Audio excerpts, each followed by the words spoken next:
చేసిండ్రు. ఇప్పుడు ఓపెనింగ్ ఇద్దరికి ఎట్లా ఓపెనింగ్ చేస్తారు? సరే ఇద్దరు ఓపెనింగ్ చేసిండ్రు కదా, సంతోషంతో మేము ఉన్నాము.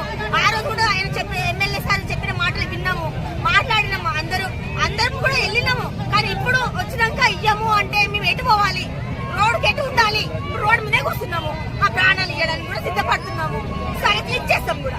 ఇది మాట నిజం చెప్పుతున్నాం. మాకు ఇల్లు కావాలన్నా, మా ఇళ్ళ కోసం మేము పోరాడుతున్నాం, మేము ధర్నా చేస్తున్నాం.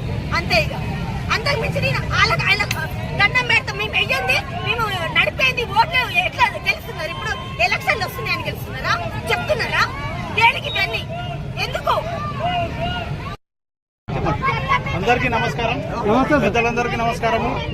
మనము డబుల్ బెడ్రూమ్ ఇళ్ల నిర్మాణం కంప్లీట్ చేసుకున్నాము.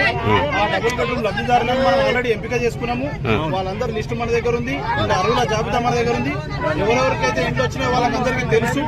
ఫోన్ కూడా చేసి చెప్పడం జరిగింది. వాళ్ళ సర్టిఫికేట్ వాళ్ళకు ఉన్నదన్న విషయం కూడా తెలుసు అందరికీ. అదేవిధంగా మనం 26 జనవరి నాడు తొందరపాటు ప్రోగ్రామ్ తోటి మనకు అర్జెంట్ ఉండే కాబట్టి మనము ఆ ప్రోగ్రామ్ ఓపెనింగ్ చేసుకున్నాము. దాని ప్రకారం గౌరవ ఎమ్మెల్యే గారి ద్వారా మనము ఇళ్లకు కూడా తాళాలు ఇవ్వడం జరిగింది. అదేవిధంగా ఎమ్మెల్యే గారు మనకు 3 రోజుల మిగతా వాళ్ళందరికీ కూడా పట్టా సర్టిఫికేట్లు ఇవ్వడం జరుగుతుందని చెప్పారు. కానీ పట్టా సర్టిఫికేట్లు ఇంకా ఏర్పాటు కాలేవు.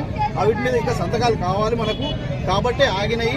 ఇప్పుడు ఎమ్మెల్యే గారు మాతో ఫోన్లో కూడా మాట్లాడారు, ఆర్డీఓ గారితో కూడా ఫోన్లో మాట్లాడారు, గౌరవ ఎస్ఐ గారితో కూడా ఫోన్లో మాట్లాడారు. 3 రోజుల